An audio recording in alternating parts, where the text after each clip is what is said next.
कभी इमेजिन करो एक ऐसा इंसान जो 27 साल तक जेल में रहा हो, अपनी फ्रीडम खो दी हो, अपनी फैमिली से दूर रहा हो, सिर्फ एक वजह से, अपने लोगों के राइट्स के लिए, जस्टिस के लिए।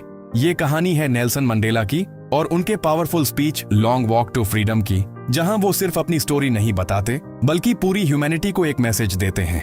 मंडेला साउथ अफ्रीका के एक लीडर थे जहां उस टाइम अपार्थाइड सिस्टम चल रहा था। अपार्थाइड का मतलब था रेशियल डिस्क्रिमिनेशन, जहां ब्लैक और व्हाइट लोगों के बीच अनफेयर डिफरेंसेस क्रिएट किए गए थे। ब्लैक पीपल के पास बेसिक राइट्स नहीं थे, उन्हें अलग स्कूल्स, अलग हॉस्पिटल्स, अलग पब्लिक प्लेसेस यूज करने पड़ते थे और उन्हें इक्वल ट्रीटमेंट नहीं मिलता था। मंडेला ने इस इनजस्टिस के खिलाफ आवाज उठाई।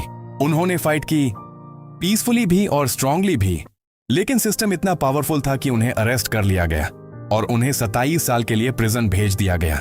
सोचो, 27 साल डॉट इतना लॉन्ग टाइम, जहां एक इंसान आसानी से टूट सकता है, अपनी होप खो सकता है, लेकिन मंडेला ने ऐसा नहीं किया। उन्होंने अपने अंदर के फियर को कंट्रोल किया और अपने पर्पस को कभी नहीं छोड़ा। और फिर जब वो रिलीज हुए तो उन्होंने रिवेंज चूज नहीं किया, उन्होंने चूज किया पीस, इक्वालिटी और यूनिटी। 1994 में साउथ अफ्रीका में पहली बार फेयर इलेक्शंस हुए जहां सब लोग वोट कर सकते थे और मंडेला बन गए कंट्री के फर्स्ट ब्लैक प्रेसिडेंट। यह मोमेंट सिर्फ उनके लिए नहीं बल्कि पूरे नेशन के लिए हिस्टोरिक था। अपने स्पीच में मंडेला फ्रीडम के बारे में एक डीप बात कहते हैं। वो कहते हैं कि जब वो यंग थे उनके लिए फ्रीडम का मतलब सिंपल था, फ्री रहना, जो चाहे वो करना।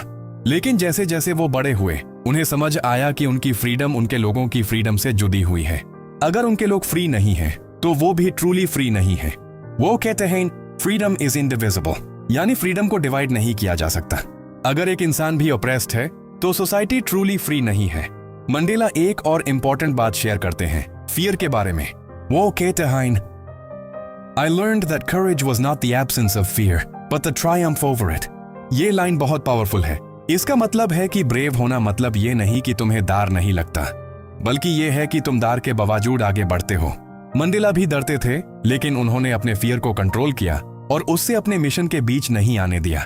उन्होंने ये भी रियलाइज किया कि ऑपरेशन सिर्फ ऑप्रेस्ड को ही नहीं बल्कि ऑप्रेसर को भी डैमेज करता है। जो लोग दूसरों को कंट्रोल करते हैं वो भी अपनी ह्यूमैनिटी लूज कर देते हैं। इसलिए मंडेला का गोल सिर्फ ब्लैक पीपल को फ्री करना नहीं था, बल्कि व्हाइट पीपल को भी इस हेट्रेड से फ्री करना था। उनके लिए रियल फ्रीडम का मतलब था सबके लिए इक्वल राइट्स, रेस्पेक्ट और डिग्निटी। ये स्पीच सिर्फ एक पर्सनल जर्नी नहीं बल्कि एक नेशन की जर्नी है।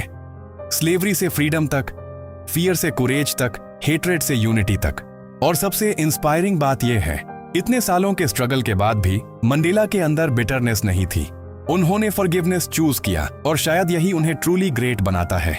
ये स्टोरी हमें सिखाती है फ्रीडम कोई गिफ्ट नहीं होती, उसे अर्न करना पड़ता है। करेज का मतलब डर का एब्सेंस नहीं बल्कि उस पर कंट्रोल है। और सबसे इंपॉर्टेंट, अगर तुम सिर्फ अपनी फ्रीडम के लिए लड़ते हो तो वो इनकम्प्लीट है। रियल फ्रीडम तब आती है जब तुम सबके लिए स्टैंड लेते हो। और लास्ट में एक सिंपल सी बात सब कुछ डिफाइन कर देती है।